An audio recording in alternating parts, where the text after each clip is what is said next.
भेद हैं? कितने भेद हैं शायिक भाव के? 5, 9, 7। कितने भेद हैं शायिक भाव के? तो 7 के साथ 2 जुड़ेंगे तो कितने? हाँ, शायिक भाव द्विनव। अपन ने दूसरे नंबर का सूत्र पढ़ा था ना, द्वि। तो पहला जो भाव है उसके कितने भेद हैं? पहला भाव कौन सा है? औपशमिक। औपशमिक भाव के 2 भेद थे। कौन से 2 भेद थे? औपशमिक सम्यक्त और औपशमिक चारित्र। अब दूसरा भाव कौन सा है? शायिक भाव। दूसरे भाव के कितने हैं? 9। द्विनव। नव यानी 9। शायिक भाव के 9 भेद हैं।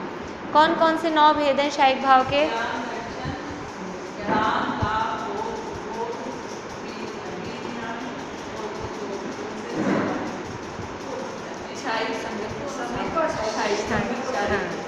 अभी बढ़िया। शायद ढंग से कौन बोलेंगे? बोलोगे स्तुति? बोलो पूरे।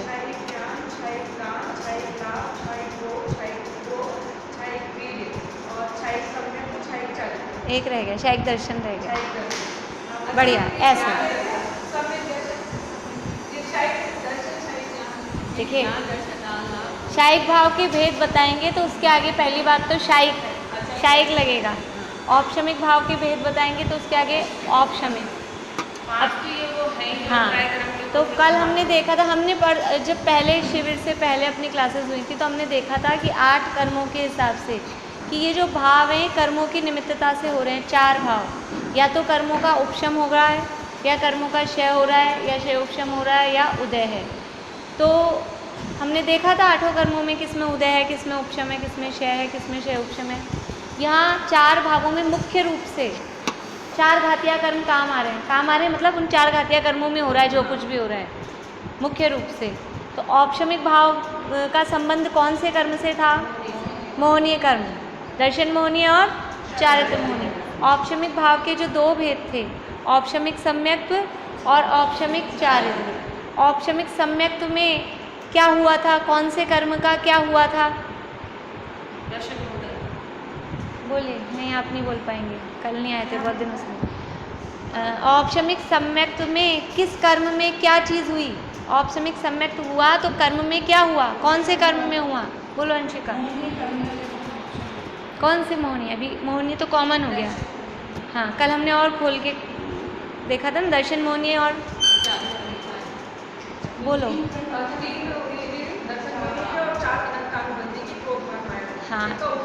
हाँ, जब दर्शन मोहनी के 3 सम्यक मिथ्यात्व, सम्यक मिथ्यात्व और सम्यक प्रकृति, ये 3 और अनंतानुबंधी क्रोध मान माया लोभ, इन 4, इन 7 प्रकृतियों का उपशम होता है, तब क्या होता है? औपशमिक सम्यक। अभी औपशमिक चारित्र कब होता है? औपशमिक चारित्र होगा तो कौन से कर्म में क्या होगा? औपशमिक चारित्र इधर जीव के परिणामों में हुआ तो कर्म में क्या हुआ? कौन से कर्म में? चारित्र मोहनी की 21 प्रकृतियों का उपशम।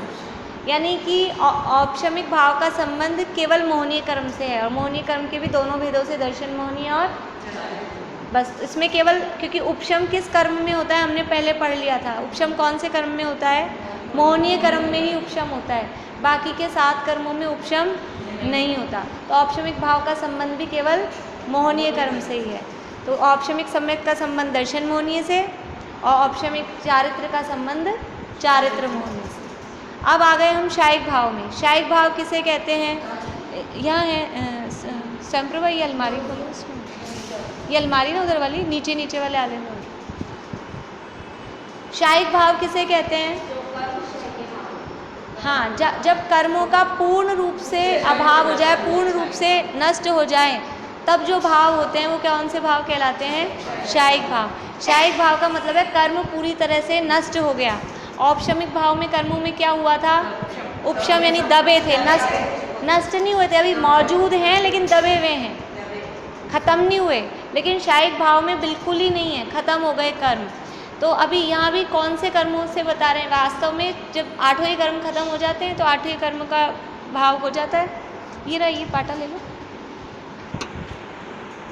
तो यहाँ लेकिन कौन से कर्मों की बात चल रही है मुख्य रूप से? कल हमने देखा था कि 4 घातीय कर्म, 4 घातीय कर्मों के अभाव में यहाँ 9 शायिक भाव बताए गए हैं।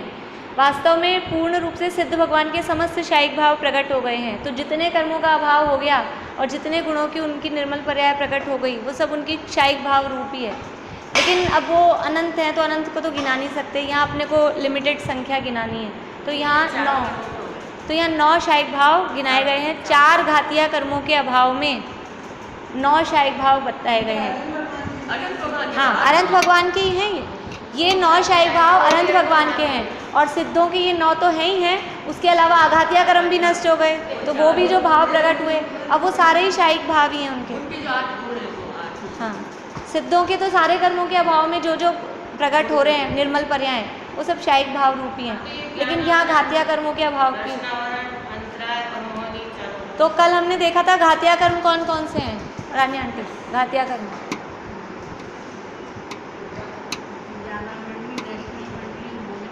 बहुत बढ़िया, ये 4 हैं घातीय कर्म। अभी ज्ञानावरण के अभाव में यहाँ कौन सा शायिक भाव प्रकट हुआ? ज्ञानावरण के अभाव में शायिक ज्ञान, हाँ केवल ज्ञान भी बोलते। दर्शनावरण के अभाव में शायिक दर्शन, दर्शनावरण के अभाव में शायिक दर्शन। तीसरा कर्म कौन सा है बुआ? तीसरा घाती मोहनीय, मोहनीय के अभाव में आप कल आए नहीं थे, नहीं शायिक मोहनीय नहीं होगा। हाँ उषा आंटी आप भी नहीं आए थे कल, चलिए सरोज आंटी आप बोलिए। नहीं अभी अनंत, हाँ देखिए मोहनीय कर्म के 2 भेद हैं, है ना? मोहनीय कर्म के कौन कौन से 2 भेद हैं? दर्शन मोहनीय और चारित्र मोहनीय। तो दर्शन मोहनीय है वो, ये जो कर्म है ना, ये कर्म हमारे गुणों के घात कर रहे हैं। घातीय कर्म कहते ही इसलिए हैं कि वो हमारे गुणों का घात करने में निमित्त होते हैं। तो दर्शन मोहनीय कौन से गुण को घात कर रहा है? दर्शन गुण को नहीं, दर्शन मोहनीय श्रद्धा गुण को, दर्शन मोहनीय श्रद्धा गुण का घात कर रहा है। एक आत्मा में श्रद्धा नाम का गुण है, दर्शन नाम का गुण अलग है। दर्शन का मतलब है जो हमने अभी पढ़ा था ना पहले, सामान्य अवलोकन, जो पहले अध्याय में हमने पढ़ा था, अवग्रह से पहले जो होता है वो तो है दर्शन गुण। और यहाँ दर्शन मोहनीय किसका घात कर रहा है? श्रद्धा का। श्रद्धा का मतलब होता है वो अपनापन, जो अपनापन करता है ना जो गुण, कि ये मैं हूँ, ऐसी जो प्रतीति, ऐसी मान्यता, ये हम में ऐसा गुण है कि हम किसी ना किसी में अपनापन करके रहेंगे ही रहेंगे। अभी तक हमने अपनापन किस में कर रखा है? शरीर में। इसलिए हमारी श्रद्धा क्या है? विपरीत है, मिथ्या है। इसलिए हम क्या कहलाते हैं? मिथ्या दृष्टि। और जब वो अपनापन आत्मा में हो जाता है, जो मैं हूँ उसमें अपनापन हो जाए तो सही हो जाएगा। तो मैं हूँ क्या वास्तव में? क्या हूँ मैं? कौन हो आप? आत्मा। तो मैं आत्मा हूँ, ऐसी श्रद्धा, ऐसी प्रतीति, ऐसा विश्वास, चाहे प्रतीति बोलो, श्रद्धा बोलो, विश्वास बोलो, अपनापन बोलो, मान्यता बोलो, ये सब समझ लो पर्यायवाची है। तो जब ऐसी दृढ़ हमको प्रतीति हो जाए कि मैं आत्मा हूँ, तो वो हमारी कहलाती है फिर सम्यक श्रद्धा। तो दर्शन मोहनीय ये हमारी श्रद्धा का घात करता है, हमारी श्रद्धा को विपरीत बनाता है। ये हमको मैं आत्मा हूँ ऐसा मानने नहीं देता। दर्शन मोहनीय का तीव्र हृदय रहता है तो हम अपने आप को आत्मा स्वीकार नहीं कर पाते, हम बुरी तरह से शरीर में अपनापन करके रखते हैं। हाँ ये इसका तीव्र हृदय है ना। तो जब हम ये सुनते हैं, ये बार बार में हम सुनते हैं मैं शरीर नहीं हूँ, ये पढ़ते हैं, सुनते हैं, समझते हैं, और रोज़मर्रा डेली लाइफ में हमको समझ में आता है ये मैं हूँ नहीं। डेली लाइफ में दिन भर में हमको बहुत सारे बार ऐसे चांसेस पड़ते हैं जब हमको ये समझ में आता है कि हमारे हिसाब से नहीं चल नहीं रहा, ये मैं हूँ नहीं, अगर ये मैं हूँ तो मेरे हिसाब से चलना चाहिए। दिन भर में ऐसा होता है। आप देखो, खाना खाओ, भोजन करो, और कौन चाहता है मेरे दांत में कुछ अटक जाए? कौन चाहता है? और फिर वो अटक जाए, ये अपने हिसाब से, इतना सा भी तो अपने हिसाब से नहीं चलता। कौन चाहता है कि मेरे बाल सफ़ेद हों? कौन चाहता है मेरे सिर में दर्द हो? कोई भी चाहते हैं ऐसे तकलीफ होए, लेकिन हमारे हिसाब से चलता कहाँ है? हमको बार बार में दिखता है। और थोड़ा सा बाहर जाओ तो घर वाले ना कभी बच्चे सुनते, ना कभी हस्बैंड सुनते, ना कभी माँ सुनती, ना कभी बच्चे सुनते, मतलब जो भी है आपस में जब उनका मन होता है तब मानते हैं, नहीं मन होता है तो नहीं मानते, अपने हिसाब से चलते कहाँ हैं? तो ये हमारे को मिलता है। लेकिन ये दर्शन मोहनीय का इतना तीव्र जोर होता है कि हम वो देखते हुए भी कि ये हमारे हिसाब से नहीं चल रहा, फिर भी कोई बात नहीं, अपना ही है, फिर भी हम उस पर लिपापोती करके, क्योंकि ये इसका तीव्र जोर है ना। तो जब हम ये पढ़ते हैं, सुनते हैं, समझते हैं, तो धीरे धीरे हमको वो क्लिक होती है बात। तो उस दिन भी बताया था कि वो मोहनीय कर्म जो जकड़ा हुआ है ना, वो ढीला पड़ता है ऐसा सुनने समझने से। अब ऐसा उस समय, उस जब ऐसी परिस्थितियाँ बन रही है, उस समय हम थोड़ा सा और विचार करें तो वो उसकी पकड़ और ज़्यादा ढीली पड़ेगी, और ऐसे में हम उपयोग लगाएं आत्मा में तो काम हो सकता है आसानी से। तो दर्शन मोहनीय कर्म हमारी श्रद्धा गुण का घात करता है, और चारित्र मोहनीय कर्म हमारे चारित्र गुण का। ज्ञानावरण था, वो कौन से गुण को रोक रहा था? ज्ञान को, वो एक ही गुण को रोक रहा था। दर्शनावरण था वो दर्शन, वो भी एक ही गुण को। लेकिन मोहनीय कर्म दो काम कर रहा है, श्रद्धा गुण का भी घात कर रहा है और चारित्र गुण का भी घात कर रहा है। तो मोहनीय कर्म के अभाव में दो गुण प्रकट होंगे, दो शायिक भाव प्रकट होंगे। श्रद्धा दर्शन मोहनीय के अभाव में शायिक सम्यक्त्व, और चारित्र मोहनीय के अभाव में शायिक चारित्र। तो ये मोहनीय कर्म एक है, लेकिन उसके भेद दो हैं, तो दोनों भेदों के अभाव में दो शायिक भाव अलग अलग प्रकट होंगे। आज मैं लाई थी मार्कर, लेकिन गाड़ी में ही भूल गई, ध्यान ही नहीं रहा गाड़ी में। चलो कोई नहीं, ऐसे ही कोशिश करिए आप लोग। हो गया। ज्ञानावरण के अभाव में शायिक ज्ञान, दर्शनावरण के अभाव में शायिक दर्शन, मोहनीय के अभाव में शायिक सम्यक और शायिक चारित्र, दो। ठीक है। अब कौन सा कर्म बचा? अंतराय। अंतराय कर्म के अभाव में एक कर्म है, एक कर्म के अभाव में एक ही भाव प्रकट होना चाहिए, लेकिन यहाँ हमको 9 करने हैं। तो अभी तक हमारे भाव कितने हो गए? शायिक ज्ञान, शायिक दर्शन, शायिक सम्यक और शायिक चारित्र, 4 हो गए। और भाव कितने हैं शायिक भाव? कुल 9। तो 5 चाहिए। और अंतराय के भेद कितने होते हैं? 5। कौन कौन से? स्वयं प्रभा। दानांतराय, लाभांतराय, भोगांतराय, उपभोगांतराय और वीर्यांतराय, ये 5 प्रकार का अंतराय कर्म है। तो इन पांचों के अभाव में 5 शायिक भाव प्रकट होंगे। शायिक दान, शायिक लाभ, शायिक भोग, शायिक उपभोग और शायिक वीर्य। हाँ लेकिन मोहनीय कर्म में ऐसे नहीं होगा ना, दर्शन मोहनीय है तो शायिक दर्शन नहीं बनेगा। हाँ, वहाँ शायिक श्रद्धा बोलो या तो शायिक सम्यक्त बोलते हैं, उसको शायिक श्रद्धा भी नहीं बोलते, शायिक सम्यक्त बोलते हैं। बाकी तो कर्म के नाम के हिसाब से वो गुण वैसा ही है, बस मोहनीय कर्म में ध्यान रखने वाली बात है। तो अभी थोड़ा सा अपन ऐसे ध्यान रखेंगे, रटना नहीं पड़ेगा। 4 घातिया कर्मों के अभाव में 9 शायिक भाव प्रकट हो रहे हैं। 4 घातिया कर्म सबको याद है? सबको याद है अभी तो 4 घातिया कर्म है ना। ज्ञानावरण के अभाव में 1 शायिक ज्ञान, दर्शनावरण के अभाव में भी 1 शायिक दर्शन, मोहनीय के अभाव में 2। कौन कौन से 2? शायिक सम्यक्त और शायिक चारित्र। और अंतराय के क्योंकि 5 भेद हैं, पाँचों के अभाव में 5। ऐसे कौन कौन से 5 होंगे अंतराय के अभाव में? अंतराय के अभाव में 5 शायिक भाव। शायिक दान नहीं, दानांतराय तो अंतराय कर्म का भेद है। हाँ नहीं, शायिक भोग, शायिक उपभोग, शायिक वीर्य। ठीक है। भोग किसे कहते हैं? एक बार, जो एक बार भोगा जाए उसे कहते हैं भोग। मतलब यूज एंड थ्रो जिसे बोलते हैं ना अपन, एक बार जिस चीज़ को काम में ले लिया उसको दोबारा अपन काम नहीं ले सकते। एक बाइट जो रोटी का खा लिया उसको दोबारा खा सकते हैं क्या? बस वो भोग हो गया। एक रसगुल्ला खा लिया। और उपभोग क्या? जो बार, ये साड़ी आज भी पहनी है, फिर कल भी पहनेंगे, बाद में भी पहनेंगे, चश्मा बार बार में लगाएंगे, रखेंगे। ऐसा नहीं है एक बार चश्मा लगा लिया फेंक दो। तो जो एक बार काम में लेके दोबारा काम में नहीं ली जा सके, एक ही बार काम में आए वो भोग, और जो बार बार में काम आए वो उपभोग। अभी यहाँ किस टाइप से, यहाँ अलग टाइप से इनको, मतलब क्योंकि शायिक भाव है ना, शायिक भोग क्या होगा, शायिक उपभोग क्या होगा, इसकी निश्चय परिभाषाएं मैंने उसमें लिख दी हैं, पर यहाँ से भी अपन पढ़ते हैं। ठीक है। देखिए सूत्र तो बोल ही लिया अपन ने, अर्थ देखते हैं। शायिक ज्ञान, शायिक दर्शन, शायिक दान, शायिक लाभ, शायिक भोग, शायिक उपभोग और शायिक वीर्य, ये 7 तथा च शब्द से ग्रहण करने योग्य शायिक सम्यक्त और शायिक चारित्र, ये 2। इस प्रकार कुल मिलाकर 9 भेद शायिक भाव के हैं। याद हो गए कि नहीं सबको?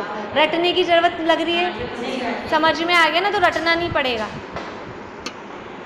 इसे हम इस प्रकार भी कह सकते हैं कि तीसरे सूत्र में कहे गए सम्यक और चारित्र तथा ज्ञान दर्शन, इसमें दान छूट गया है, ज्ञान दर्शन दान अपन लिख लीजिएगा, दान लाभ भोग उपभोग एवं वीर्य, ये 9 भाव शायिक भाव हैं।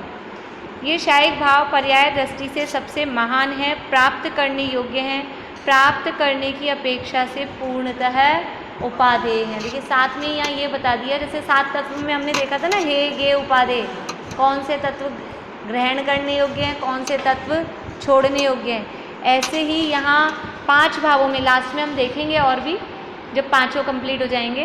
लेकिन अभी यहाँ 7 में बता दिए शायिक भाव छोड़ने योग्य हैं या ग्रहण करने योग्य हैं, उपादेय हैं, प्रकट करने योग्य, क्योंकि शायिक भाव ही पूर्ण शुद्ध, इसी से तो अरंत अवस्था समझ में आ रही है, 4 घातीय कर्मों का अभाव हो गया, अरंत अवस्था प्रकट हो गई। तो ये अरंत अवस्था प्रकट करनी है या नहीं करनी है हमको? पारिणामिक भाव अलग है, वो पारिणामिक भाव तो अनचेंजेबल है, वो तो अभी संसार अवस्था में भी वैसा का वैसा ही है, मुक्त अवस्था में भी वैसा का वैसा ही होगा। आप लोगों को शायद ध्यान नहीं होगा, अपन ने स्टार्ट किया था तो मैंने 2-3 वाक्य बोले थे कि पारिणामिक भाव का विरोध किया, उस पर दृष्टि नहीं रखी, उसका समझ लो क्या बोलेंगे, उसकी उपेक्षा की, पारिणामिक भाव की उपेक्षा की, तो औदैहिक भाव खड़ा हो जाता है। पारिणामिक भाव की उपेक्षा करेंगे, ये पारिणामिक भाव हमारा स्वभाव है, त्रिकाल स्वभाव है, अपने त्रिकाल स्वभाव को भूले तो औदैहिक भाव हो गया, कर्मों का उदय हो गया।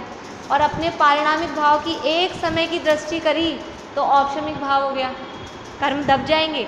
अपने स्वभाव का एक समय के लिए भी लक्ष्य लेंगे ना हम, बिल्कुल, कि एक समय के लिए अपने स्वभाव को पहचानेंगे तो कर्म सब दब जाएंगे, कर्मों का उपशम हो जाएगा, तो औपशमिक भाव।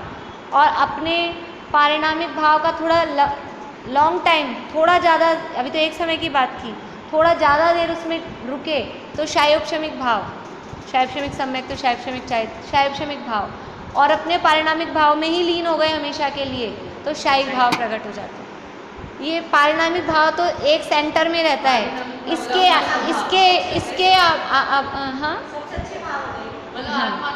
पारिणामिक भाव तो द्रव्य स्वभाव है, आत्मा का कभी नहीं बदलने वाला। ये तो 4 तो बदल रहे हैं, हमने देखा था ना, कर्म सापेक्ष भाव हैं, कर्म का उदय होगा, उपशम होगा, क्षय होगा, क्षय उपशम होगा, लेकिन पारिणामिक भाव में कर्म की कोई अपेक्षा नहीं है, पारिणामिक भाव कभी नहीं बदलता। ये भाव तो बदलेंगे, अभी पढ़ेंगे अपन और कि औपशमिक भाव अनादिकाल से था या नया प्रकट हुआ है? औपशमिक भाव अनादिकाल से था, कर्म का उपशम अनादिकाल से है आपके पास, नया प्रकट होता है, कर्म का अभी उपशम नहीं है, अभी तो कर्म का उदय चल रहा है, कर्म दबे हुए नहीं है अनादिकाल से लेके। तो औपशमिक भाव तो नया प्रकट हो रहा है, और हमेशा रहेगा क्या? अनंत काल तक सिद्ध बन जाएंगे, तब भी नहीं रहेगा। हमने गुणस्थान देखे थे, औपशमिक भाव के गुणस्थान, कौन से गुणस्थान में प्रकट होता है औपशमिक भाव? चौथे में प्रकट होता है औपशमिक भाव, चौथे गुणस्थान। तो चौथा गुणस्थान अनादिकाल से नहीं है, अभी कौन सा गुणस्थान चल रहा है अनादिकाल से? पहला ही चल रहा है। तो औपशमिक भाव अनादिकाल से नहीं है और अनंत काल तक भी नहीं रहेगा। ये तो हमने देखा ना, अंतर्मूर्ति टाइम है, उसका टाइम ही बहुत कम है, हमेशा नहीं रहेगा। ये शायिक भाव अनादिकाल से है क्या हमारे पास? शायिक भाव है, शायिक भाव कर्म का नाश है अनादिकाल से आपके पास। उसका स्वरूप समझेंगे तो हमको समझ में आएगा। शायिक भाव मतलब कर्म का नाश, तो अनादिकाल से नाश है क्या? कर्म तो बैठे हैं, इसलिए शायिक भाव भी अनादिकाल से नहीं है। तो शायिक भाव नए प्रकट होंगे, लेकिन शायिक भाव खत्म कब हो जाएंगे? जब हम वापस से संसार में आ जाएंगे।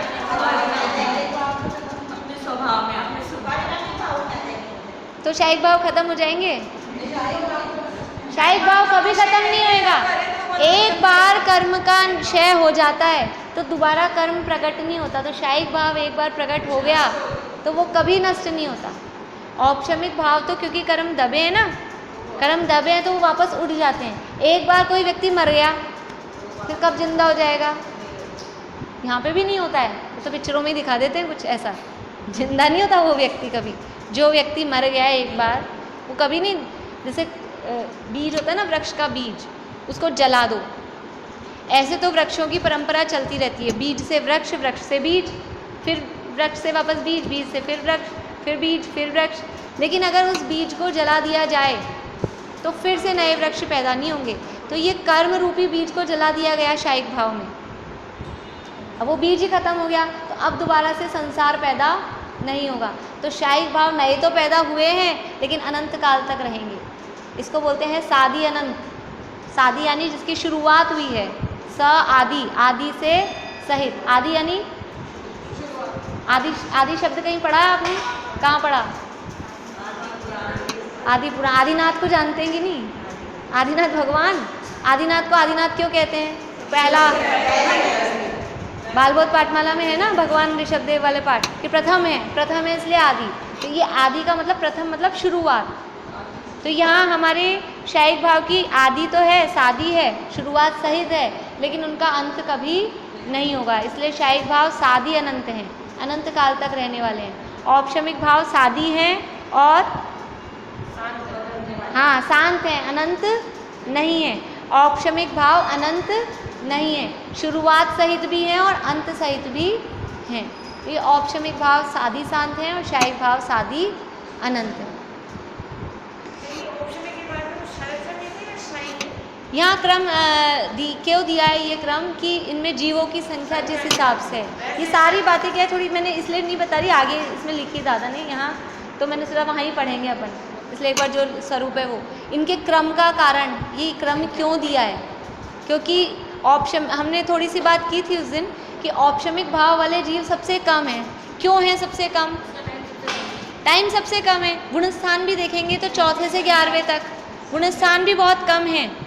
औपशमिक भाव के गुणस्थान भी सबसे कम है और टाइम ही अंतर्मूर्त है, कितनी सी देर जीव उसमें रह सकता है, तो जीवों की संख्या उसमें कम रहती है, इसलिए सबसे पहले औपशमिक भाव को रखा। उसके बाद में शायिक भाव वाले जीव औपशमिक भाव वालों से ज़्यादा हैं। औपशमिक भाव, शायिक भाव के गुणस्थान कहाँ से चालू होगा? शायिक भाव पहले 4 तो सही है, से 8 नहीं है। देखिए मैं बताती हूँ, बोलोगी स्वयं प्रभा? देखो 12 कैसे बोल रही है, अपन ने सादी अनंत बोला, 4 तो सही बोला, फिर 12 कैसे लगाया तुमने? अनंत काल तक 12वां गुणस्थान रहेगा क्या? फिर 14वां अनंत काल तक रहेगा क्या? थोड़ा सा दिमाग लगाओ। 14वां गुणस्थान अनंत काल तक रहेगा क्या स्वयं प्रभा? 14वां गुणस्थान अनंत काल तक रहेगा क्या? और शायिक भाव अभी अभी हमने कहा है सादी अनंत है, तो गुणस्थान रहेंगे क्या कोई? कौन सा गुणस्थान अनंत काल तक रहता है? तो कौन रहेगा अनंत काल तक? सिद्ध भगवान। तो शायिक भाव 4 से लेके सिद्ध तक हैं, सिद्ध भगवान के शायिक भाव हैं। अपन ने वो जो सूत्र पढ़ा है ना 10वें अध्याय में, औपशमिक आदि भव्यत्वा नाम च, तो शायिक भाव रखे हैं उसमें। हाँ, शायिक सम्यक्त्व मैंने जो लिखा है ना उसमें एक एक भाव के आगे कौन सा भाव कौन से गुणस्थान से कहाँ तक है वो उसमें लिख दिया। हाँ, अपन बात करेंगे पूरी। शायिक भाव 4थे गुणस्थान में प्रकट जब तक जीव संसार में है ना, तब तक बिना कोई भी संसारी जीव बिना गुणस्थान के नहीं है। यहाँ तक कि अनंत भगवान भी बिना गुणस्थान के नहीं है। अगर हमारे कोई गुणस्थान नहीं है तो हम सिद्ध हैं, सिद्ध भगवान ही संसारी, मैं बोल रही हूँ संसारी जीव। तो एक भाव तो हो गया ना, शायद कोई सा भी एक भेद हो गया तो प्रकट तो हो गया। जैसे हमने औपशमिक भाव 4थे में प्रकट किया, कहा ना, तो वहाँ भी तो सम्यक्ति हो रहा है। चारित्र तो उपचार से मानेंगे तो 8वें में, नहीं तो 11वें। वो तो चेंजेबल है, लेकिन शायिक तो नॉट चेंजेबल है ना, तो वो कैसे हो गया? तो वो भी चेंज नहीं होगा। शायिक सम्यक एक बार 4थे गुणस्थान में प्रकट हो गया तो वो सिद्धों तक वही चलेगा।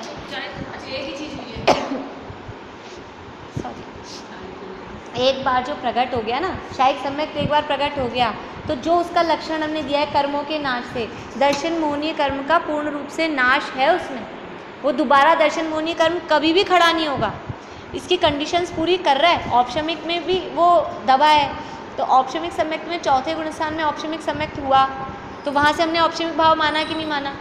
4थे गुणस्थान औपशमिक भाव माना, तो जबकि औपशमिक चारित्र तो नहीं हो रहा ना चौथे गुण स्थान में। आपका मतलब यह है कि शायिक भाव चौथे गुण स्थान में एक प्रकट हुआ सम्यक, लेकिन चारित्र तो नहीं हो रहा। तो औपशमिक भाव भी चौथे में औपशमिक सम्यक हो रहा है, औपशमिक चारित्र थोड़ी ना हो रहा है चौथे में। तो छूट शायिक सम्यक तो नहीं छूटता, शायिक नहीं छूटता। हाँ, शायिक भी है, औधिक भी है। एक साथ एक जीव के पांचों भाव हैं। अभी अपन इसमें बहुत मज़ा आएगा, मतलब थोड़ा आप लोग इसमें क्या है कि माइंड को ओपन रख के समझने वाले आते हैं, दिमाग लगाना है थोड़ा सा। एक बार कर्मों की व्यवस्था अपन ने समझ ली, वो समझ में आ गया आपको, कौन से कर्म में उपशम हो रहा है, कौन से में क्षय उपशम, ये बातें। इसके बाद में अभी जैसे शायिक भाव हमने देख लिया कि घातिया कर्मों में लगा रहे हैं, और शायिक भाव का कंसेप्ट ये क्लियर रखिए कि कर्म का पूर्ण रूप से जो उससे रिलेटेड कर्म है, जो उस भाव से रिलेटेड कर्म है, वो पूर्ण रूप से खत्म है। तो शायिक सम्यक का विरोधी कर्म कौन सा है, सबको नहीं बोलना है, मैं जिससे पूछूंगी वही बताना। शायिक सम्यक्त्व का विरोधी, अकेला सम्यक्त्व बोलो, शायिक हटा दो। सम्यक्त्व का विरोधी कर्म कौन सा है, बोलिए हंसा भाभी। बहुत बढ़िया, दर्शन मोहनीय, बहुत बढ़िया। दर्शन मोहनीय कर्म वो सम्यक का विरोधी है। अब मैं पूछूंगी प्रकृतियाँ, सम्यक की विरोधी प्रकृतियाँ कौन कौन सी हैं? सम्यक्त्व की विरोधी प्रकृतियाँ, बोलिए सरोजा आंटी। हाँ, 7 प्रकृतियाँ। अगर कर्म पूछेंगे तो केवल दर्शन मोहनीय बोल देंगे हम, लेकिन हम पूछेंगे सम्यक के विरोधी प्रकृतियाँ कौन सी हैं, तो 3 दर्शन मोहनीय की और 4 अनंतानुबंधी, ये 7 प्रकृतियाँ सम्यक की विरोधी हैं। अब हमें चाहिए शायिक सम्यक्त्व, तो सम्यक की विरोधी हमने देख ली, ये 7 प्रकृतियाँ हैं। अब शायिक करने के लिए इन 7 का क्या करना पड़ेगा? क्षय। ये 7 प्रकृतियाँ जड़ मूल से खत्म हो जाए, बिल्कुल रहे ही नहीं, दबी वबी किसी भी रूप में नहीं रहे, तो वो कहलाता है शायिक सम्यक। हाँ, हो सकता है, हो जाता है, वो नहीं है, चौथे में भी हो सकता है, 5वें में भी हो सकता है, 7वें में भी हो सकता है। ये काम 3 गुण स्थान में हो सकता है, लेकिन चौथे में क्योंकि हो सकता है तो मिनिमम से स्टार्ट करेंगे हम, इसलिए। तो शायिक सम्यक्त्व में ये 7 प्रकृतियाँ नष्ट हो गई हैं, जड़ मूल से खत्म हो गई हैं। अब ये दोबारा कभी भी प्रकट नहीं होंगी। एक बार जिस जीव को शायिक सम्यक्त्व प्रकट हो जाए, वो कितने मतलब नीचे से नीचे गिर जाए, नीचे से नीचे गिर जाए मतलब कैसा भी हो, लेकिन वो इस चौथे गुणस्थान से नीचे नहीं जाएगा, उसका सम्यक दर्शन कभी नहीं छूटेगा। जैसे कि राजा श्रेणिक ने यशोधर मुनिराज के गले में मरा हुआ सर्प डाला। किसने डाला था? रानी आंटी। राजा श्रेणिक ने किसके डाला था? यशोधर मुनिराज के गले में। पहले सम्यक दृष्टि जी वैसा काम कर ही नहीं सकता, तो इसलिए मैंने अभी राजा श्रेणिक बोला, राजा श्रेणिक ने डाला है। अब उस समय उन्होंने 7वें नरक की आयु का बंद कर लिया, इतना घोर पाप। उसके बाद में जब मुनिराज का उपसर्ग दूर किया, तो मुनिराज का उपसर्ग दूर करने के बाद फिर मुनिराज के उपदेश से उनको सम्यक दर्शन की प्राप्ति हुई। कौन सा सम्यक दर्शन हुआ होगा उस समय? औपशमिक।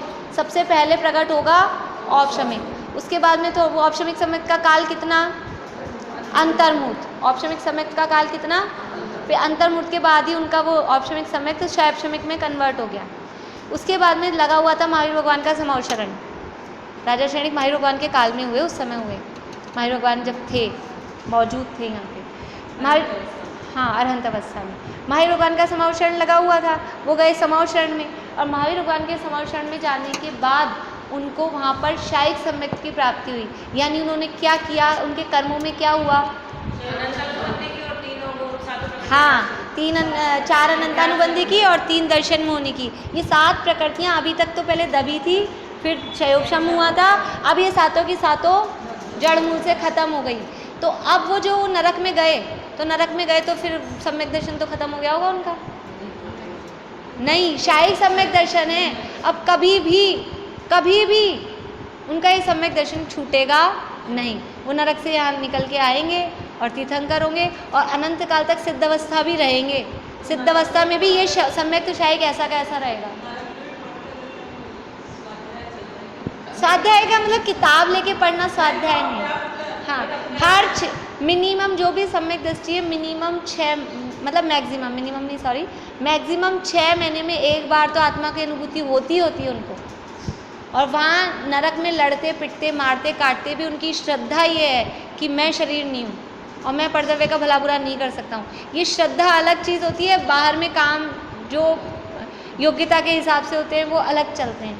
ये विचित्रता है, हमको लगता है ऐसे कि जैसे अंदर हो वैसा ही बाहर हो जाए, तो जैसा अंदर हो वैसा बाहर हो जाए जब तो भगवान ही हो जाए। लेकिन अभी संसार अवस्था में ये स्टेप बाय स्टेप बढ़ते हैं, तो श्रद्धा पहले बदलती है, बाहर की परिणति बाद में चेंज होती है। एक बार मैंने बहुत टाइम पहले, पता नहीं 1.5 हो गया होगा, 10 लक्षण के टाइम पे एक वो रिक्शे वाली कहानी सुनाई थी, आप लोगों को ध्यान है इसके लिए, करोड़पति रिक्शा या, तो वो उसको पहले ये पता लग गया कि मैं करोड़पति हूँ, अभी है वही फटेहाल रिक्शे पे ही बैठा है, श्रद्धा तो बदल गई ना। तो ऐसे ही श्रद्धा पहले बदलती है कि मैं जीव हूँ, मैं भगवान हूँ स्वयं, लेकिन बाहर में भी हमारी फटेहाल दशा है, ये मनुष्य देव नार की तिरंज, ये कोई अच्छी दशा थोड़ी ना है। ये संसार हमारे रहने लायक जगह नहीं है। हमारी कॉलोनी कौन सी है रहने की? सिद्धालय ही है हमारी कॉलोनी। हाँ, आत्मा बिल्कुल। ये अपन कहीं जाके सिंधी कॉलोनी में रहेंगे, अपन पसंद करेंगे कहीं उधर ताल कटोरा की तरफ या इधर कहीं, अपनी तो ये बापू नगर ये जैनी होती। ऐसे ही ये हमारी जीवों की रहने की जगह, संसार हमारे रहने की जगह नहीं है। ये गंदीवाड़ा है, ये गंदगी है यहाँ पे, हमारा जगह तो वही है। चलिए,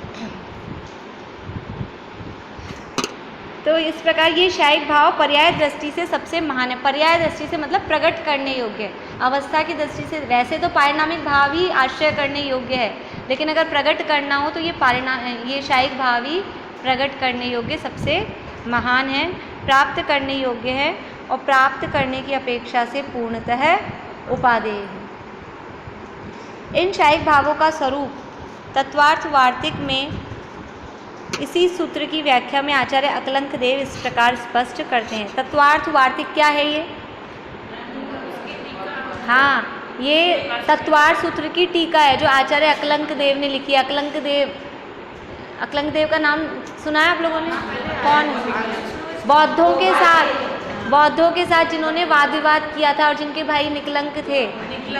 हाँ, जिन्होंने अपने प्राणों की बाजी लगाई, अपनी जान गंवाई धर्म की रक्षा के लिए, ये वो अकलंक देव है। हाँ, एक बार में याद हो जाता, बिल्कुल बिल्कुल। उन्होंने अपने ये तत्वार्थ सूत्र की उन्होंने टीका लिखी, उन्होंने ये स्वरूप लिखा है इसका। देखिए, केवल ज्ञान किसे कहते हैं? समग्र ज्ञानावरण के क्षय से केवल ज्ञान और समग्र दर्शनावरण के क्षय से केवल दर्शन शायिक होते हैं। समग्र मतलब संपूर्ण ज्ञानावरण। संपूर्ण ज्ञानावरण का मतलब क्या? ज्ञानावरण कर्म के कितने भेद? 5। पांचों प्रकार का ज्ञानावरण, मति श्रुत अवधि मनपरय केवल ज्ञानावरण। पांचों प्रकार के ज्ञानावरण कर्म का पूरी तरह से नाश हो जाए, उसका नाम है, उससे क्या होता है? केवल ज्ञान, शायिक ज्ञान प्रकट होता है। और समग्र दर्शनावरण कर्म के कितने भेद हैं? 9। कौन कौन से 9 हैं? बोलिए। नहीं, अभी तो उस दिन बोले थे, बोले सर जानते।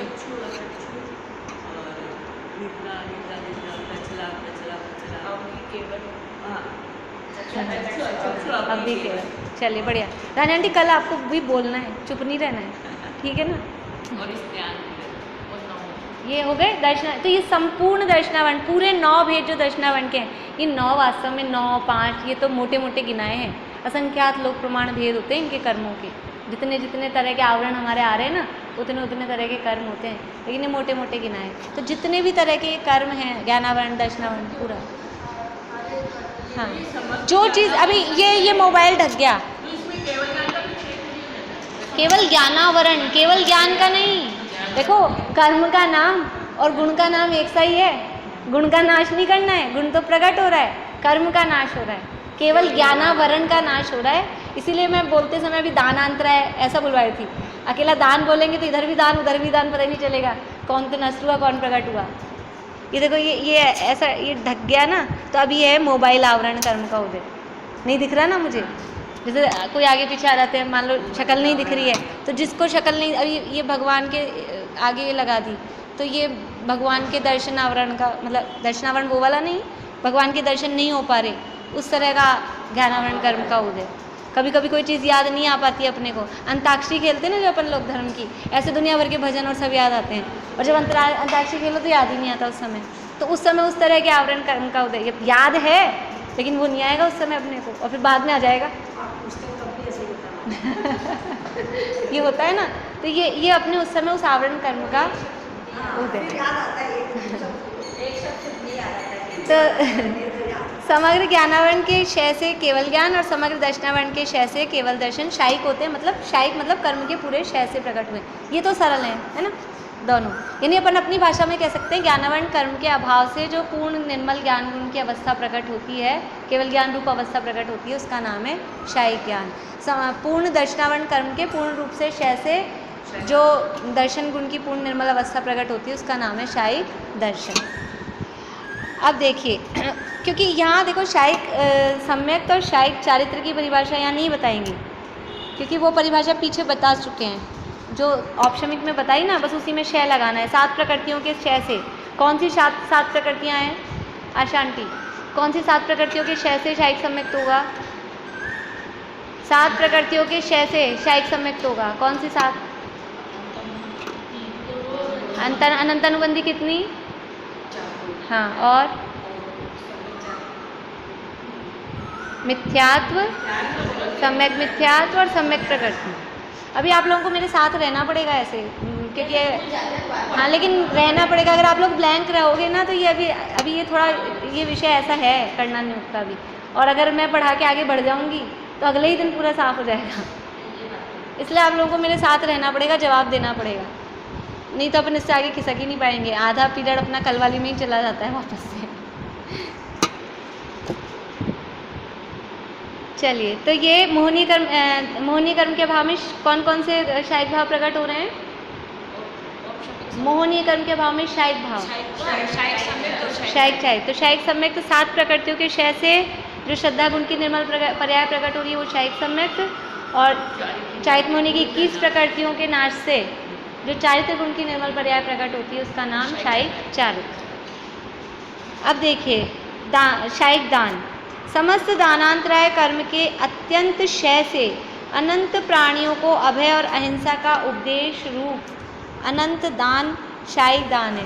देखो, अपन सरल भाषा में कहें तो पूरे दानांतराय कर्म के क्षय से जो प्रकट हो रहा है वो है शायिक दान। लेकिन अभी इसका क्या शायिक दान, वो किसको दान देते हैं? दान मतलब देना, तो वो अनंत भगवान किसको दान दे रहे हैं? क्या दान दे रहे हैं वो?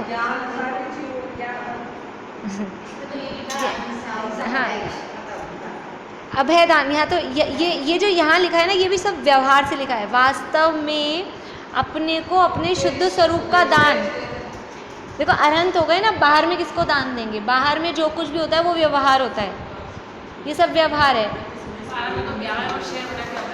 हाँ, यहाँ निश्चय से वो अपने को अपने शुद्ध पर्याय, हर समय अपनी शुद्ध पर्याय का दान अपने को दे रहे हैं, हर समय अपनी शुद्ध पर्याय प्रकट कर रहे हैं। प्रति समय नई नई शुद्ध पर्याय प्रकट होती है अनंत भगवान की, और वो अपनी शुद्ध पर्याय किसको देते हैं प्रकट कर करके? जैसे अपन कुछ बनाओ, आज हमने गुलाब जामुन बनाए, तो अड़ोस पड़ोस में लोग देकर आते हैं ना अपन।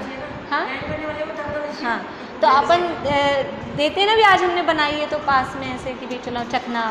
तो ऐसे वो शुद्ध पर्याय प्रकट कर रहे हैं, तो किसको देते हैं वो? फिर वो अपने को ही, अपने को शुद्धता का दान। ये आप लोगों ने वो पढ़ लिया षटावश्यक वाला पाठ? नहीं पढ़ा अभी? पढ़ लिया क्या षटावश्यक? ज्ञानी श्रावक के योग्य आंशिक शुद्धि नहीं पढ़ा? कौन से भाग में है? षटावश्यक तो पढ़ लिया। तो उसमें परिभाषा है ना, षटावश्यक कौन कौन से हैं? देव पूजा, गुरु उपासना, स्वाध्याय, संयम, तप और दान। दान की परिभाषा क्या है? वहाँ 6 की परिभाषा, निश्चय परिभाषा एक ही है। ज्ञानी श्रावक के योग्य आंशिक शुद्धि ही निश्चय देव पूजा है, ज्ञानी श्रावक के योग्य आंशिक शुद्धि गुरु उपासना है। तो वो ज्ञानी श्रावक के योग्य उसमें है निश्चय से अपने को अपनी शुद्धता का दान। उसमें किताब खोल के वापस देखना आ जाओ। निश्चय से अपने को वो अपनी शुद्धता का दान ही वो दान है वास्तव में। तो ये असली दान कौन दे रहे हैं? ये अनंत भगवान और सिद्ध भगवान, अपने को अपनी शुद्ध पर्याय का दान, ये शायिक दान है।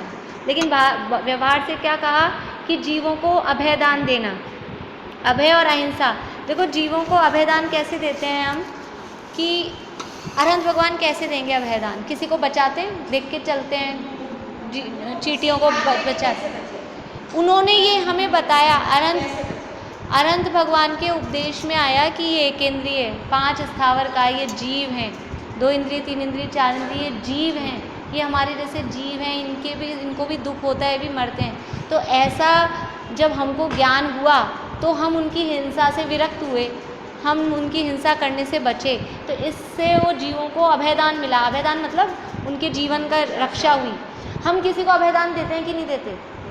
हमने रात्रि भोजन का त्याग किया, हमने आलू प्याज जमीकंद छोड़ा, जो भी द्विदल वगैरह जिसमें हिंसा होती है ऐसी चीज़ें हमने छोड़ी, तो हमारी तरफ से उन जीवों का अभयदान है ना, अब हम नहीं खा रहे, ये हमारी तरफ से अभयदान है। ऐसे अनंत भगवान ने उपदेश दिया, हमको ये बताया कि ऐसा करने से हिंसा होती है। कहाँ कहाँ हिंसा होती है?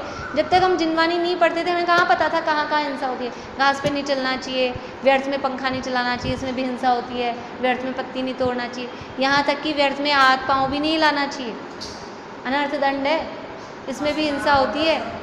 तो ये सब कैसे पता लगा? ये जिनवाणी में, जिनवाणी मतलब भगवान की वाणी, अनंत भगवान के उपदेश में आया ना। तो ये उन्होंने जीवों को अहिंसा का और अभय का दान दिया, ये व्यवहार से कहने में आता है। इसमें हाँ, पशु भी बैर बुलावे, ये अपने बनता है ना गाय, और ये समाव शरण का महात्म्य ऐसा है कि वहाँ जीवों में बैर रहता ही नहीं है।